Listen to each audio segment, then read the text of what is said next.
Hello, everybody. Welcome. Welcome, welcome. Let's give a round of applause for our writers.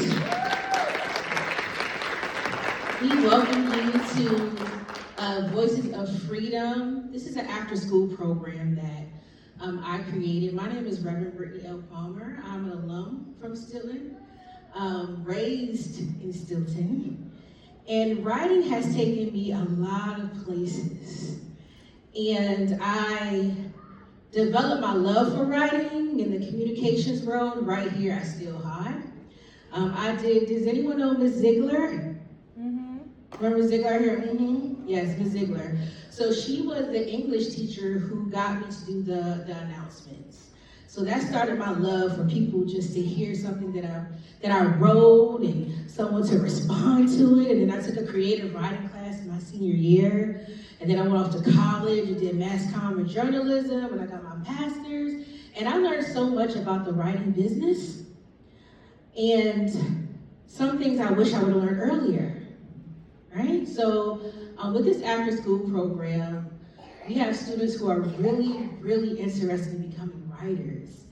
We would give them assignments and they would text me close to midnight with some of their writings. And writing has a way to shift the narrative and change the world.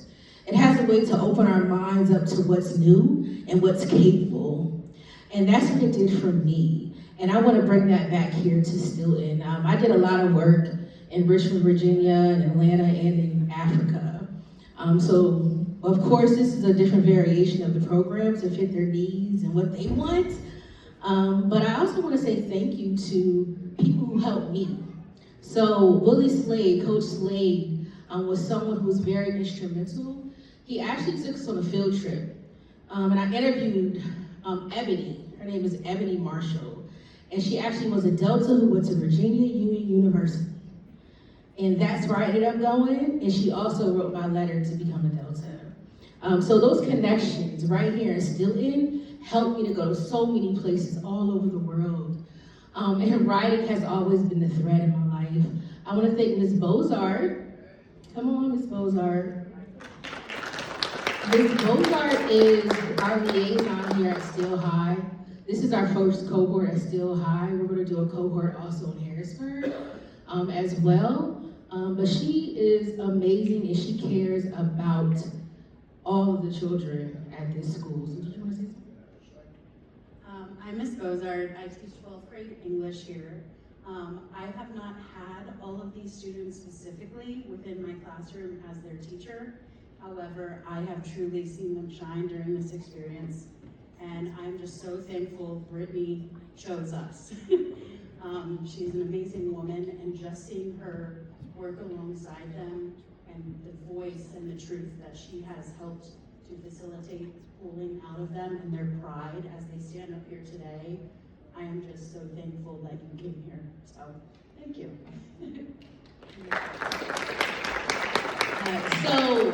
Just a little bit about the process. So, we did some early writing exercises. They all had journals. So, they would come in and we'd say, just write. I might give them a prompt sometimes. How do you feel, right? How do you feel? And then some of the things that they were writing were just so brilliant. There's a way for them to express themselves and come down from their days. So the pieces that they're going to say are original pieces from their hearts, from their minds, what they're seeing in the world. We know there's a lot going on in Steelton right now, right? It's all on the news, from shootings to everything going on. And they're giving you a look from inside of them and outside of them. They're being a voice. Another part of this program, we're hoping to, that this is their first time. You all are part of history. They'll also be saying their writing to different places around Harrisburg and Steelton, right? To give kind of hope, right? Hope in what can feel like a hopeless situation. So they're going to lead us. They say the children will lead us, and they sure will. So, without further ado, they are going to tell you the rules of our community. So we had rules when they came into our sacred space. So they're going to share the rules, and these rules are also your rules for tonight, okay? Okay. So tell them the rules, everyone. This is a free space. Don't make assumptions. Speak from your heart.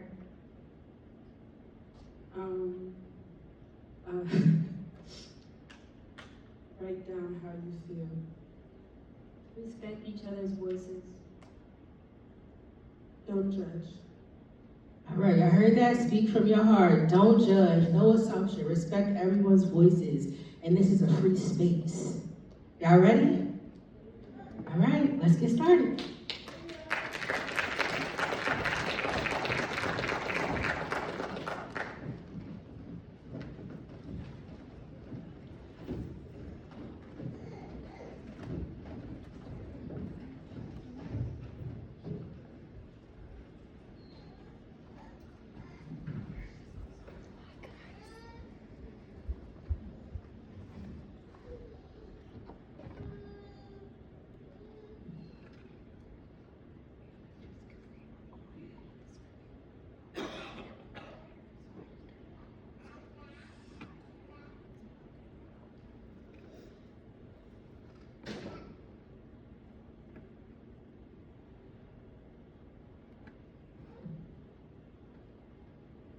Why do you think Black people are afraid when we see the police?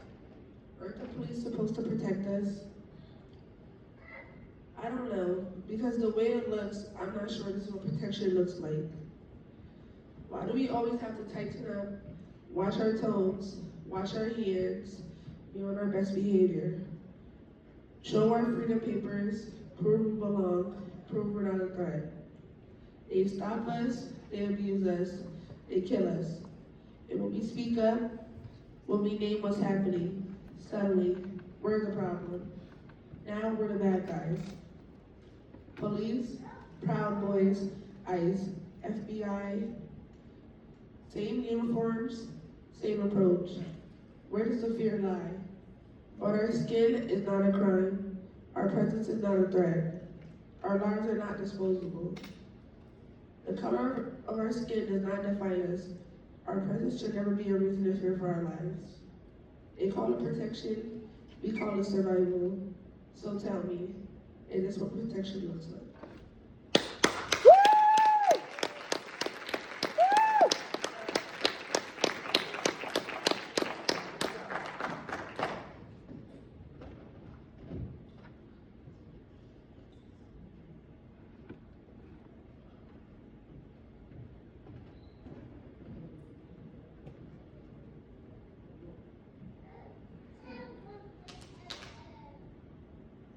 What do you hear when you wake up?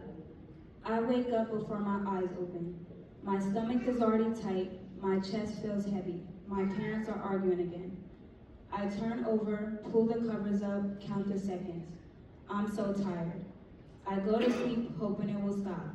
I wake up, it hasn't. Does love cause you to argue? Is this what being grown means? Aren't we supposed to be happy? I don't understand. Don't they love each other? Why does it sound the same every morning? The same voices, the same tone, over and over. In the quiet between the arguments, I rehearse what I want to say. Mom, Dad, I'm dating someone. I'm happy. He's kind. But then we start arguing too. Mom, what do? I love him, but my body is tired. My heart is tired. I'm tired of arguing. I'm tired of fighting. I'm tired of everything. I love him so much, but I'm tired. Is this what love does to you?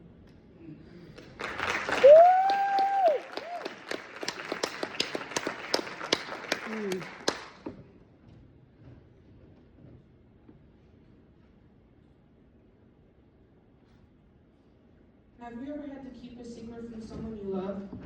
How did it feel? Did he ever find out? And if they did, how did they react? Now imagine keeping a secret from months. Not from strangers, not from classmates, your family. You can tell your friends, you can even tell your favorite teacher.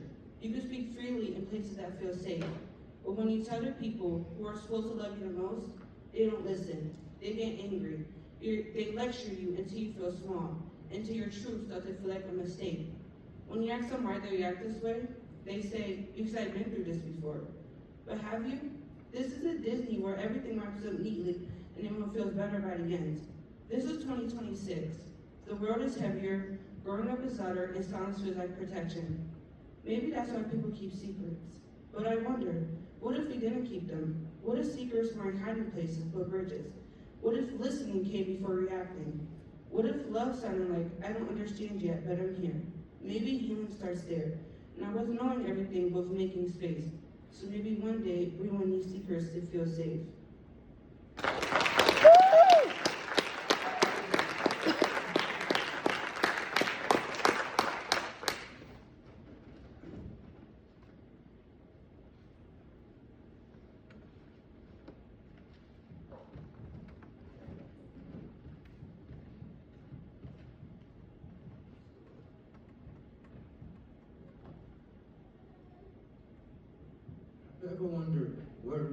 Have you ever wondered what it really means to be free?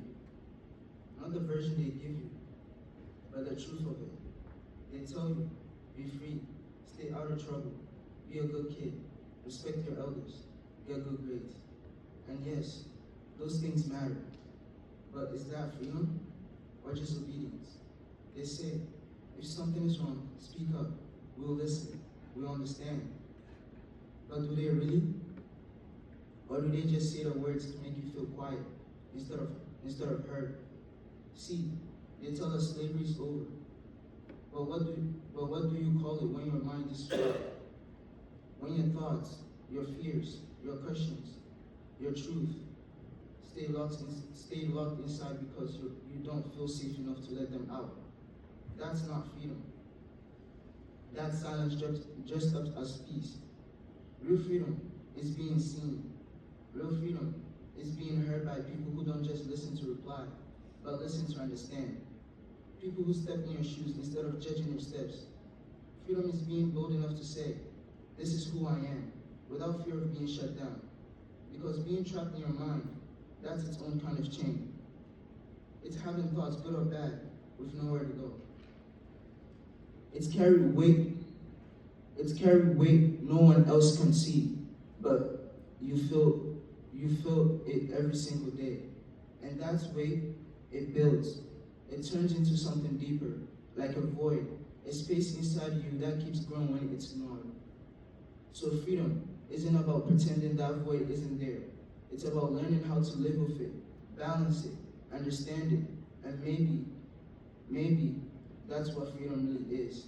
Not perfection, not silence, but truth, balance, and the courage to finally be heard. Have you ever wondered what it really means to be free?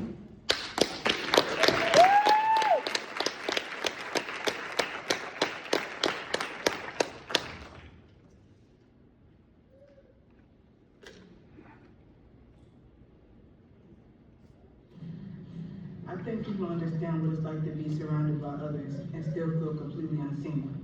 It's a strange kind of loneliness, the kind where you're present, but it feels like your presence doesn't count. I try to show up, I try to be present, but somehow, it never feels like enough. Everyone's busy, distracted, focused on everything and everyone else, and I'm just here, waiting. I'm still here. At first I tell myself it's not a big deal. People have their own lives. Everyone gets overlooked sometimes. But this isn't sometimes anymore. It's all the time. And that's when it starts turning inwards. I start wondering if maybe I'm the problem. If maybe I'm not interesting enough, not loud enough, not important enough to hold anyone's attention, if I'm easy to forget. I'm still here. I want someone to walk into a room. I want to walk into a room and feel like something shifts, even just a little. I want someone to say, hey, I see you. And maybe that's the part we forget. Sometimes it doesn't take much to make someone feel seen. You don't have to fix them. You don't have to be perfect. You just have to show up, listen, pay attention, because feeling value could change everything. And I'm still here, waiting to be seen.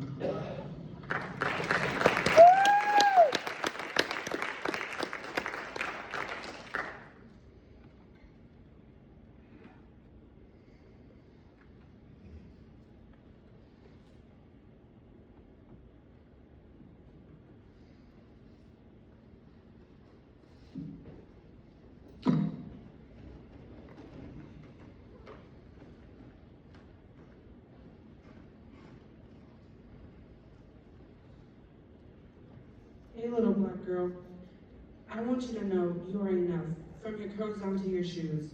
Everything about you is perfect. Your nose is beautiful, the way you dress is beautiful, your accent is beautiful. Don't let anyone make you feel different or less than just because you don't do the same thing they do. Being different is not a weakness, it's your power. Hey little black girl, I know your family is different from everyone else's. I know you don't eat the same foods or celebrate the same traditions as other families, but that doesn't make you strange, it makes you unique. The way your family laughs, loves, cooks, and supports each other is something special. Never be ashamed of where you came from because your culture and your story are something to be proud of. Hey little black girl, you are perfect, you are precious. But more than that, you are strong, you are capable, and you are worthy of every dream you have. Never shrink yourself to fit into someone else's idea of who you should be. The world needs you exactly as you are.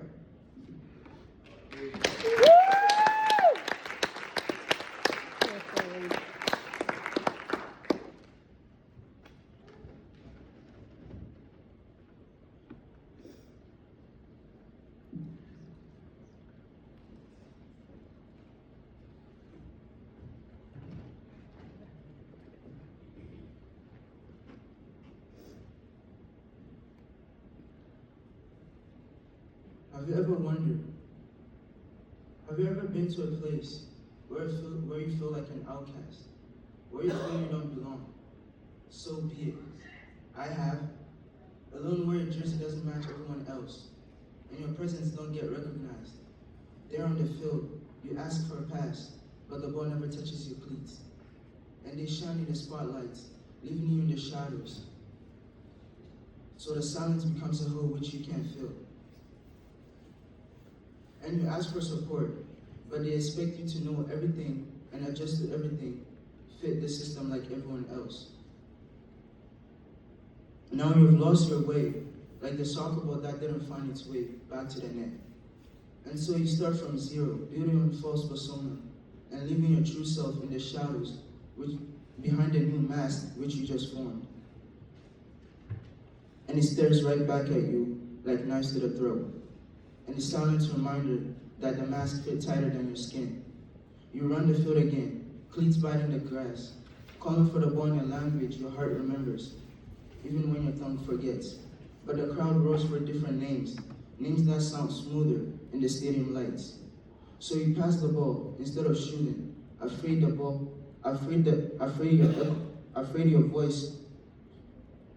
So you pass the ball instead of shooting, afraid the miss will echo louder than your voice. Yet somewhere between the sidelines and on the quiet walk home, you realize something. The game was never about wearing the same jersey as everyone else. It was about learning how to move with your own rhythm, how to turn the pressure into a different kind of strength. And maybe the ball doesn't reach you today.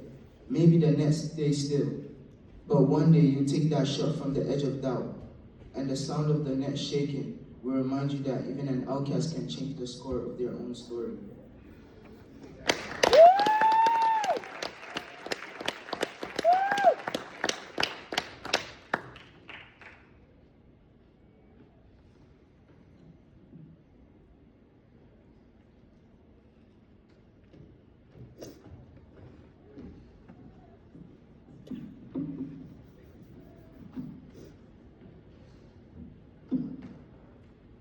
Do you want to know what's been bothering me? The way society treats black women. The way the black community treats black women. Have you ever seen the movie Precious?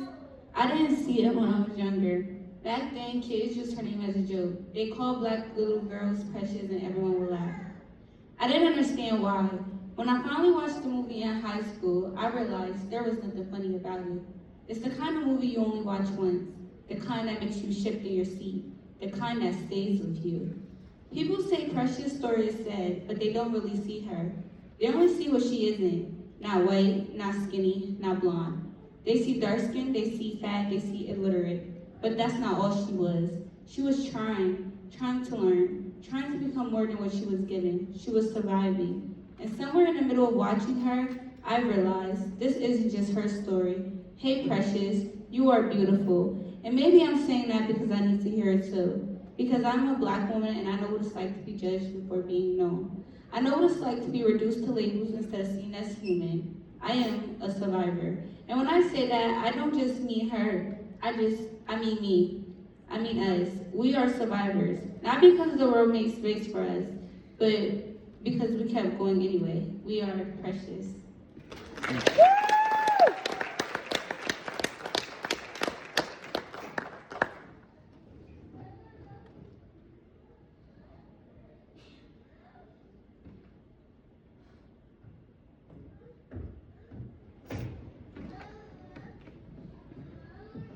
I'm gonna stand up because who else will?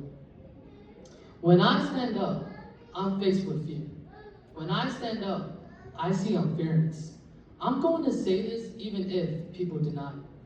How am I young but treated so differently?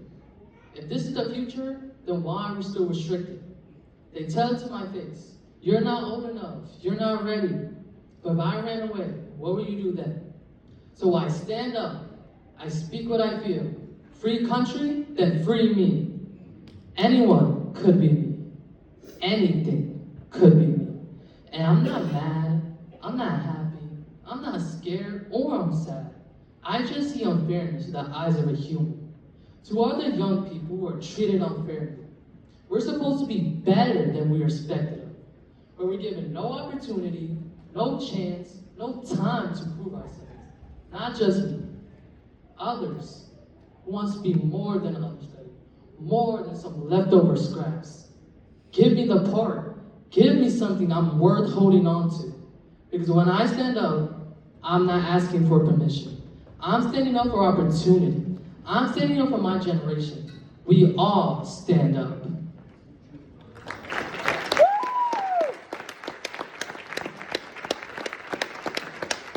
Y'all can do better than that. Y'all can do better than that. You can hit the house for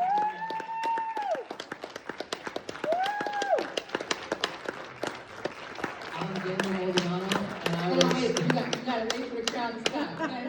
You know that, Daniel.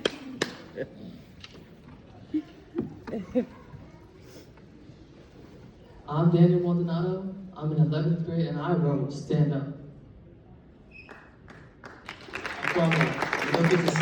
Indeed, Abdullah Tijani. I just spoke in my language and I was saying, welcome you all, and my name is Abdullah Tijani. I'm in 12th grade and I wrote The Outcast and Freedom. My name is Karay, and I wrote Precious, and I'm in 11th grade. My name is Carly, and I wrote Keeping Secrets and Hey Little Black Girl, and I'm in 9th grade. My name's Tiana, I'm in 11th grade, and I wrote What Mornings Sound Like.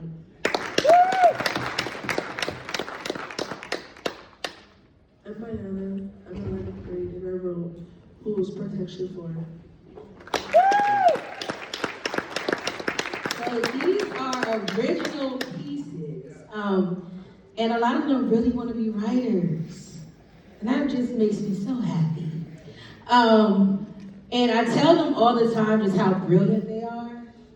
And how what they just did was a part of history. I don't think anything like this has ever happened before. So we'll continue meeting and writing, and they'll keep sharing their voices and saying what's going on in the world and what's going on and still in. And hopefully they can lead us to better places.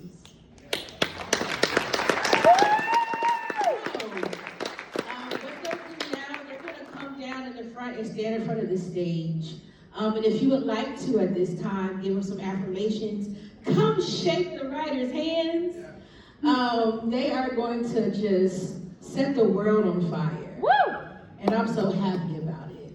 So come on down, y'all. Thank you all for coming and supporting them. One thing as they come down, we have to remember, we can't wait for the world to see something in them. We have to see it first. All right? So thank you for coming. If you feel bad, I would like you just to come down the line, shake their hand, give them an affirmation, and please be on the lookout for what they'll do next. Thank you.